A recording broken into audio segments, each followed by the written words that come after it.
you need to be not just a data scientist. You no longer can say, oh, I just do data science. You give me the data, I'm just going to do data science.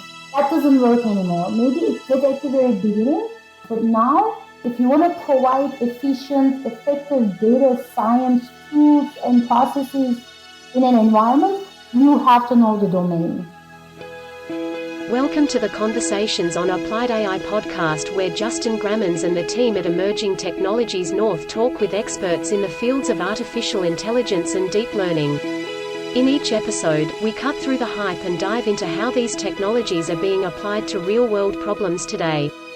We hope that you find this episode educational and applicable to your industry, and connect with us to learn more about our organization at appliedai.mn. Enjoy.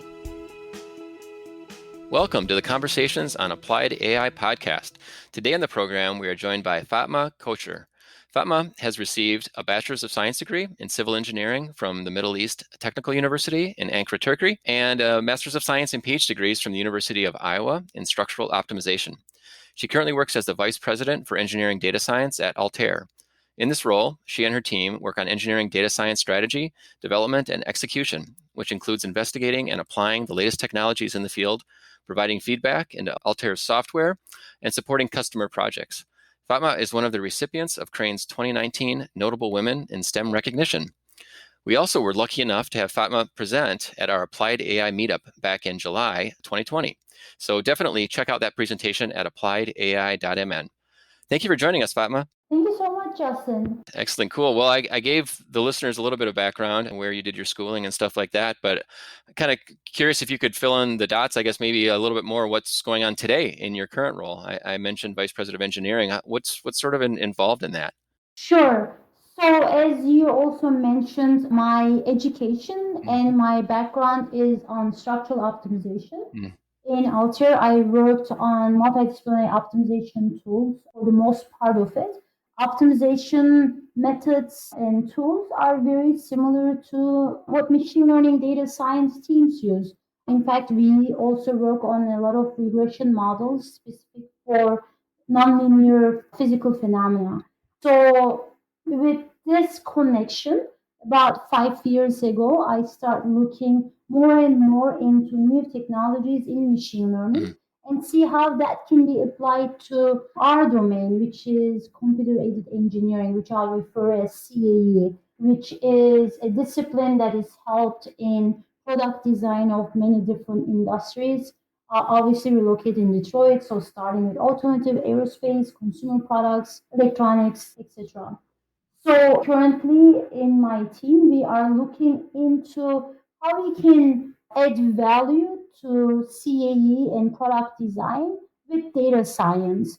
So we definitely don't want to do data science for the sake of data science, or we don't want to do it because it's the hot topic of the day. We want to add value with it. We want to use it where it improves the process and the results of CAE. So there is a lot of methodologies out there that is developed for other industries. Some happens to be very useful for our use cases as well. So that's what we're looking for. And another imagery for what we're doing is probably closing the gap between data science developments and how engineering world uses it. So we're trying to close that gap as well and leverage more and more of what's being developed in other industries for our use cases. Very good. Very good. Sounds like a fascinating field. You talked about data science and, this program, we talk about artificial intelligence. They obviously overlap and they're very much related and kind of used interchangeably, it feels like, in a lot of different ways. But I don't know, do you have a textbook definition that you use for either of those? So I understand that for simplification, people use them interchangeably.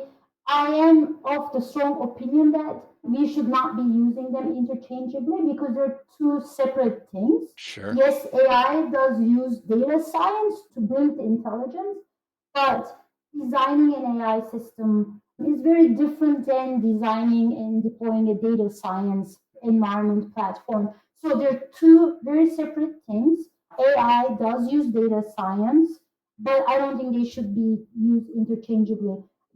My very simple definition is AI is a physical or virtual system that uses data science to take actions or for the decision process of taking actions.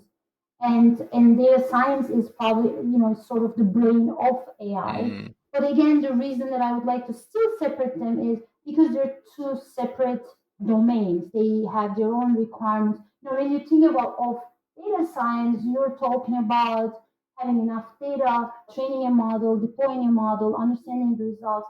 When you're designing an AI system, you're looking into the human interaction. You're looking at the objective of the AI system, how it's going to be deployed, how it's going to be licensed. So I think there's two distinct things, and AI does use data science, but an AI is a physical or virtual system that uses data science. Sure. Yeah, no, that's great to point that out. I guess thinking about getting a degree in structural optimization, did you find yourself sort of learning a lot of the data science stuff along the way? Was the schooling that you did called a data science degree? I'm just kind of curious with regards to sort of how you got into the field and if this has always been something that you've been passionate about, I guess, specifically what you're doing today.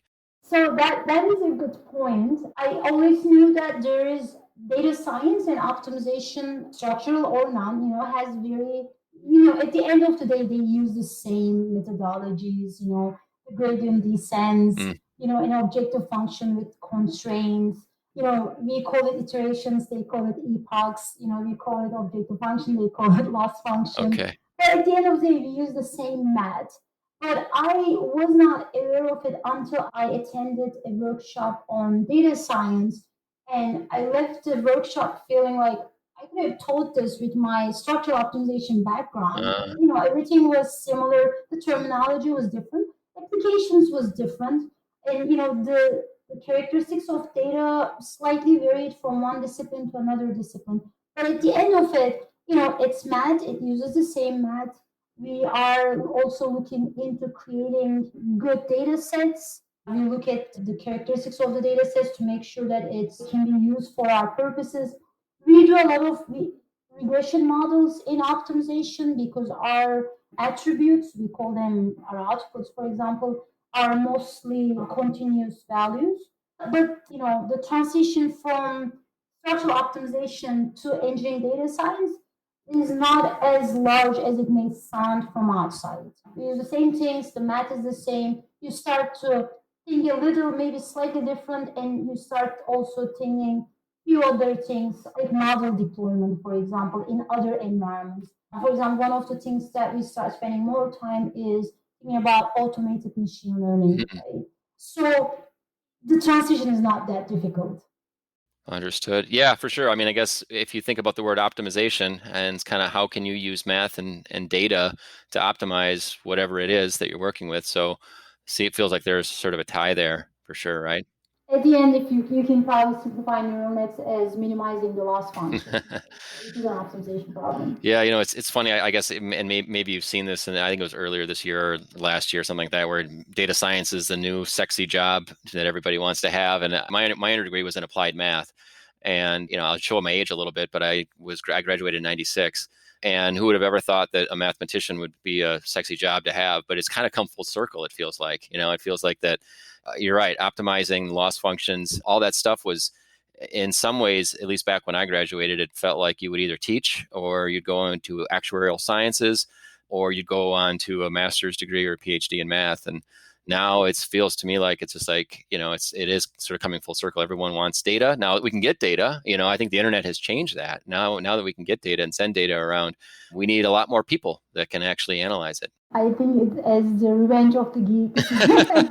So I actually think that maybe it's a controversial thing to say on an Applied AI podcast, but I actually think data science is, sexy name to analyzing data, right? Yeah. I think the reason that there is a data scientist term is because there's more tools now, there's more methodologies, and a separation was needed to be done between the data analysts of the past and the data analysts of today, which eventually was called data scientists.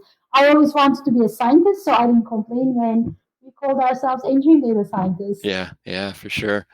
Well, what's sort of a day in the life of a person who is at the vice president level doing what you do? Do you get into the data a lot, or you spend a lot of time just managing teams and stuff like that? I don't get into the data a lot, but I get into it to some extent. I like to get into it. I don't know if I have to be able to perform my job. Maybe sometimes it's actually an obstacle because you have to be a step away to be able to see the big picture. Yeah. But I like to get in it because I like to relate to the problems, to the challenges when my team talks about them. I want to at least have an understanding of what that involves so that I can sort of feel the pain. So that's why I get into it. I still do feel things, nothing super sophisticated. I definitely do not code or program neural nets and things like that.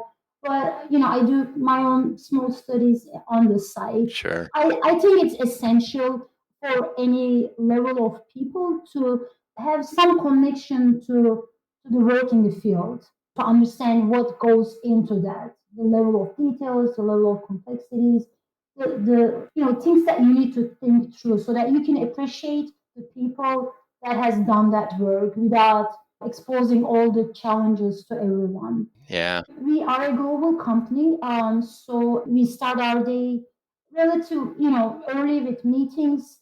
And the first thing I do is, I check emails, despite all the warnings that you should not be checking your emails. The first thing in the morning, you should do what's important for you. But Altair is an environment that has open communication, and emails are not just information, but email is also our platform for discussions. And so it's important for me to read the emails first thing in the morning to see what discussions are happening. And it also helps me to get to the mental stage that I was at when I left work the day before. So it's like my transition. And being a global company, we have a number of meetings, usually early in the mornings until noonish, where we discuss ideas, discuss implementations, plan on future projects. So those are reserved for our most internal conversations. And the afternoons are for myself and for customer meetings. And I would say 3 out of the 5 afternoons, I work on the products that we release, and I work on testing them, trying to break them, trying to understand them so I can talk to them better. And then the 2 other days, I either do my own thing, my quick small tests, or I read something, or I refresh my memory on, neural nets, for example, how do you do this and that sort of a thing.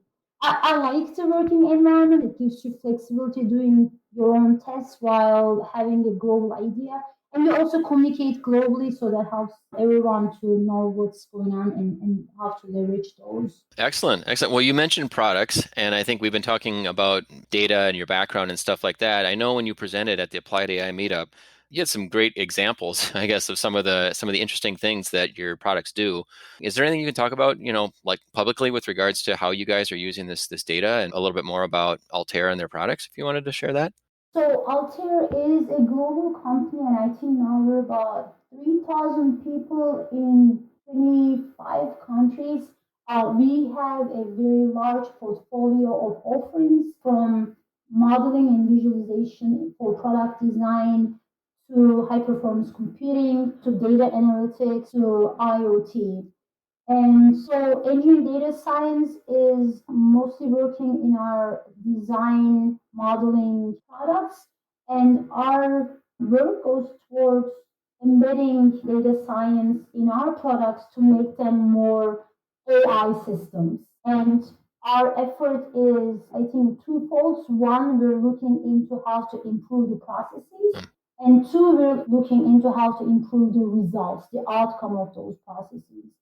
So, for example, in our world, in finite element analysis, you have to get a design, and as a C analyst, you have to model that design. You have to mesh it. You have to apply the loads, the boundary conditions, the material properties, and that's a pretty manual process. It's a very detailed amount of work. There is a lot of repetitive things that you do. So, if we can reduce some of that repetitions and improve the processes, that will not only improve the efficiency of the CA analyst, but it will also allow them to focus on more creative, more engaging work.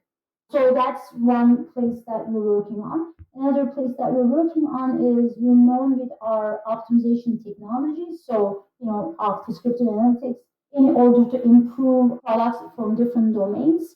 And we're looking into how we can enhance those functionalities.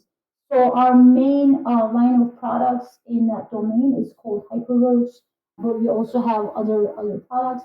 So we're basically looking into how we can convert these manual processes to AI systems, right? AI systems that uses machine learning in the background to improve the process and to improve the outcomes. Okay, yeah, neat. I mean, like if I were to be designing a physical product, I'd be using some sort of CAD tool, right? Exactly. And so you guys integrate with the CAD tool to allow me to build a better product based on a lot of data that I'm getting in a virtual space? That's exactly what it is. So what we do is designer, creates the CAD file for the application, and then in our products, you take that CAD file and you idealize it for virtual simulations. To be able to run a finite element analysis, you have to create the finite element model from that CAD file.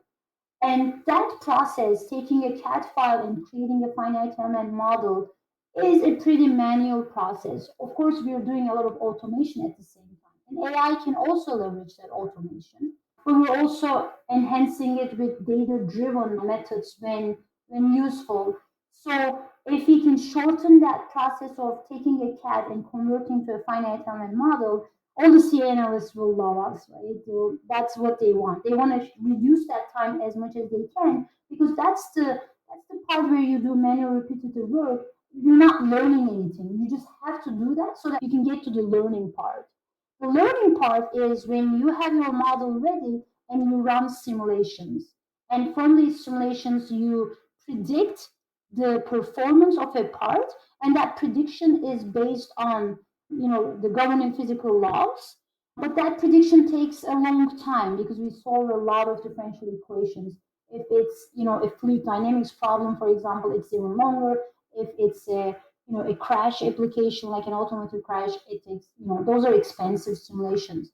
So the second part is we're looking into how we can enhance that part with data-driven solutions so that we can quickly do those, quickly get to the performance predictions, and so the engineer can do more iterations, do more design exploration, and learn about the behavior of the physical system and make a better design decision with all that collected knowledge. So instead of running two simulations, if we can allow them to do, 10, 20, 30 iterations within the same time using data-driven solutions with physics-based predictions, then that gives them a lot better understanding of the physical system and they can make better design decisions. So that's the second part that we're working on. Yeah, I remember seeing a presentation, must have been maybe a couple of years ago, but I forget the name of the company, but they went through an example where they were working with John Deere, I guess, and they wanted to design a better tractor experience when you were sitting inside the tractor seat.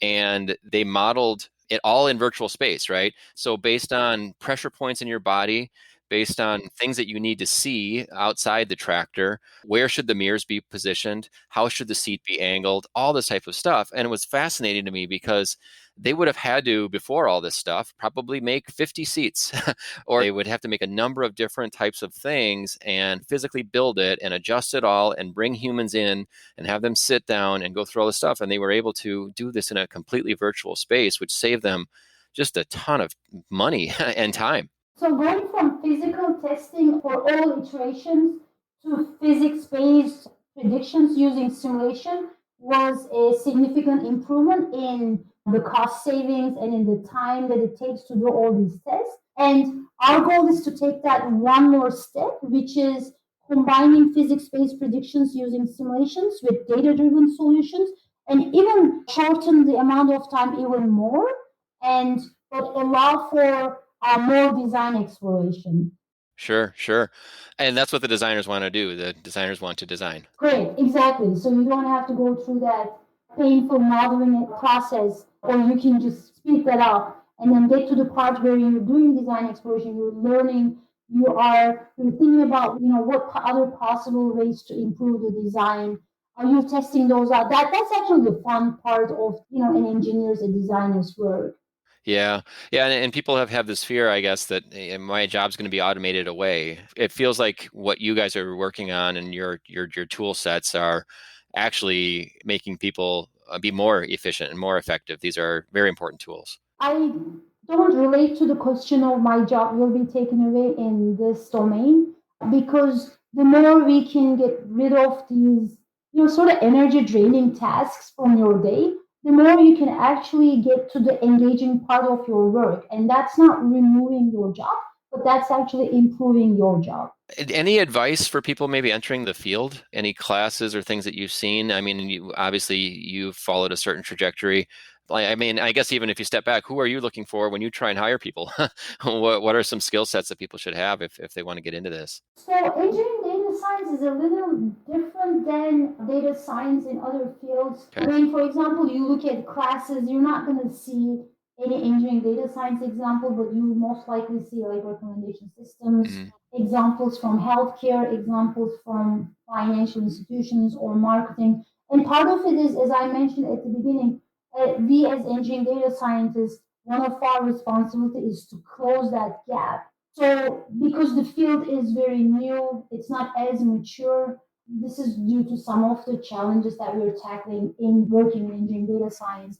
So there's no one class or one program that I could suggest. But when I was shifting my focus from optimization, design exploration to data science, the first thing I did is look into some of the courses that are available in Coursera, for example. And I really liked them because they were refreshers right in my horizon and topics that I didn't know. I went to a few conferences that were eye openers. There was nothing that I could take and apply at my work, but there was plenty thought provoking things that I saw in those conferences.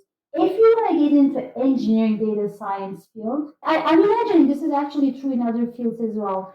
First and foremost, you have to develop an expertise in the field. You need to be not just a data scientist. You no longer can say, oh, I just do data science. You give me the data, I'm just going to do data science.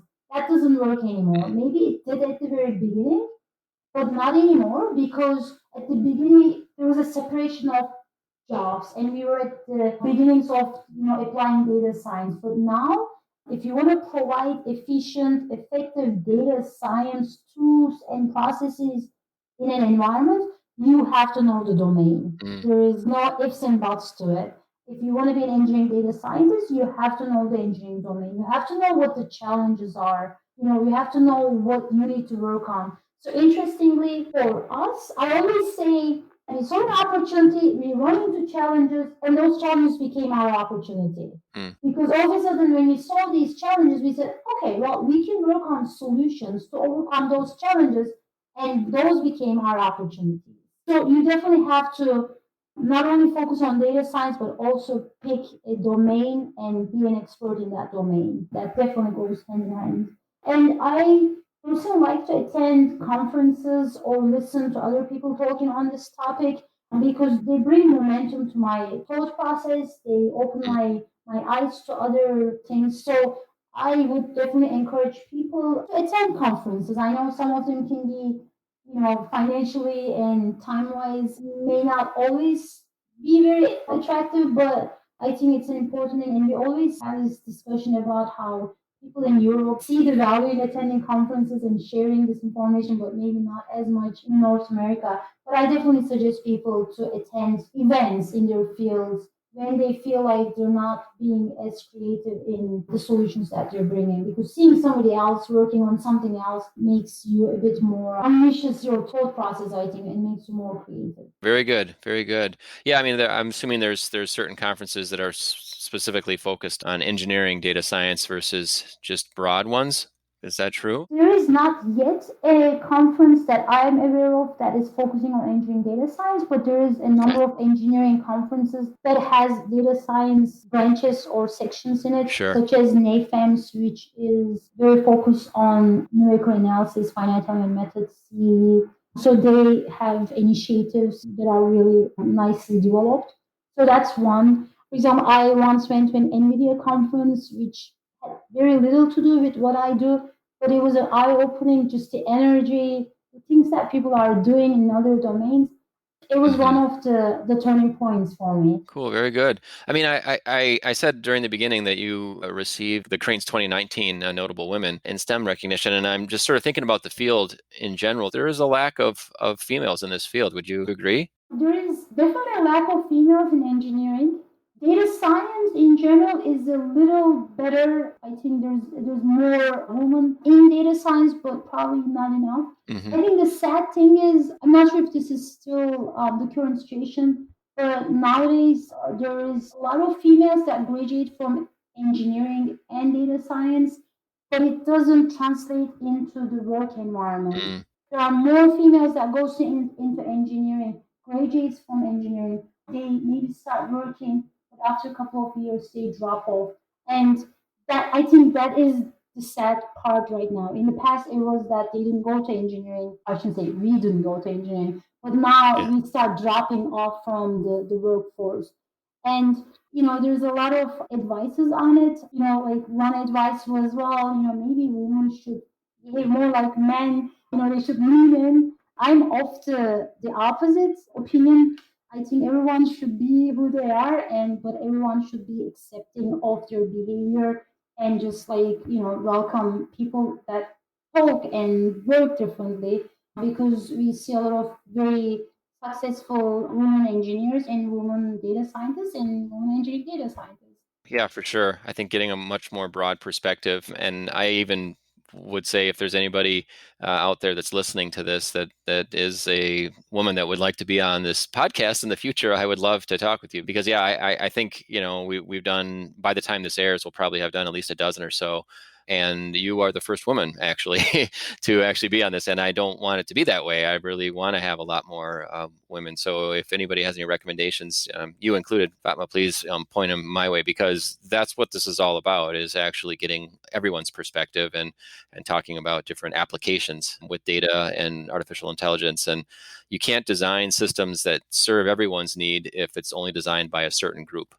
Exactly. Yep, sure. I have multiple names in my mind right away. Awesome. And I will definitely make those suggestions. I'm honored to be the first one, but I'm also saddened with it. But I understand, why this happens. But it's the future looks promising, so I think it's more and more. Good. Well, how do people reach out and contact you? I am on LinkedIn. If anyone works in this related field, I'll be more than happy to have discussions. I had interesting discussions with people from different fields. I think at least the people that I reach out are people that has worked in relevant topics or in topics that I'm interested in. For example, the philosophy of AI, and how it impacts the social environment is something that's interesting to me besides, engineering. Like, where should the focus be in AI development? Should governments have any oversight over it? So I think just reach out to people. I hear a lot of people that says, well, I don't want to bother you, but it's no bother. I mean, these are all very interesting things. These are all new things. Discussions is always good. So it's never a bother to have someone reach out to me and start a discussion on a topic that I'm working on or that I'm interested in. And I think I would repeat this again for especially the women out there. It's never a bother to, if you reach out to someone to start a discussion. I think there's the momentum of those discussions are what keeps the work going. I'm of someone that things settle in my mind and I get productive only after I discuss it with few people, get some perspective to it, and then so I can fine tune what I'm working on and be successful. So I reach out to anyone in the industry and anyone in academics that's working on relevant topics. And, I sometimes shy away from it as well. And if I don't hear, that's fine. It's not personal. People are busy. And when the times that I hear, it's always really, really great conversations. That's great advice. Great advice.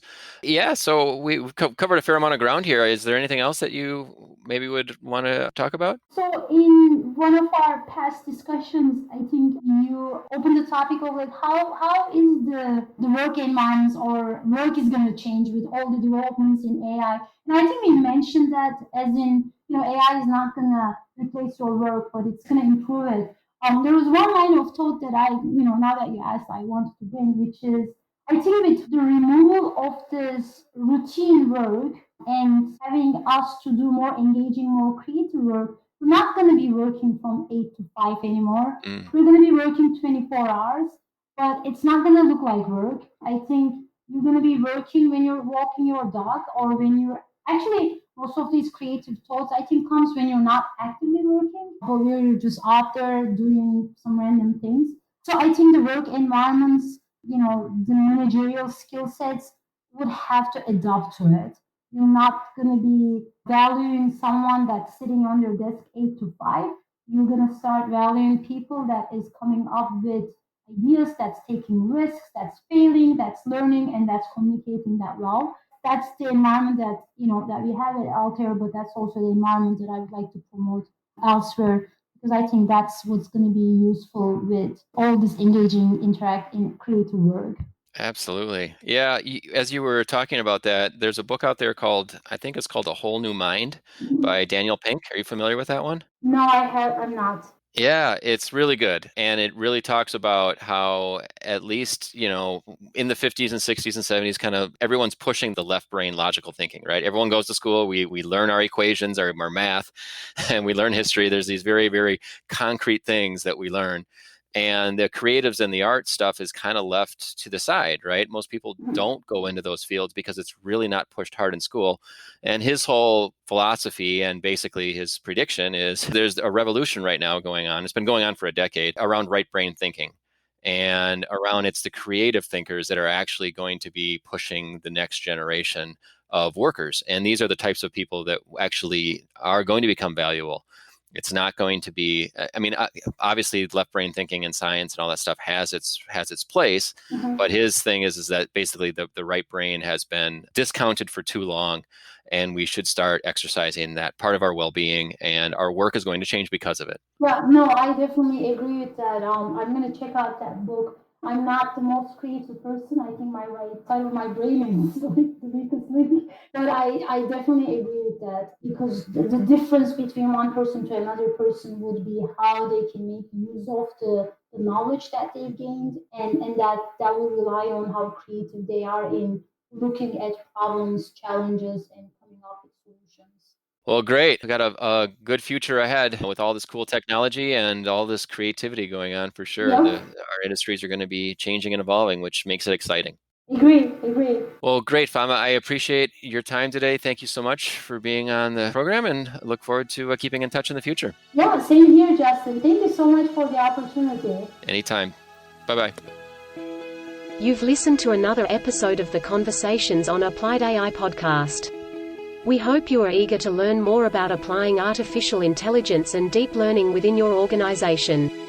You can visit us at appliedai.mn to keep up to date on our events and connect with our amazing community. Please don't hesitate to reach out to Justin at appliedai.mn if you are interested in participating in a future episode. Thank you for listening.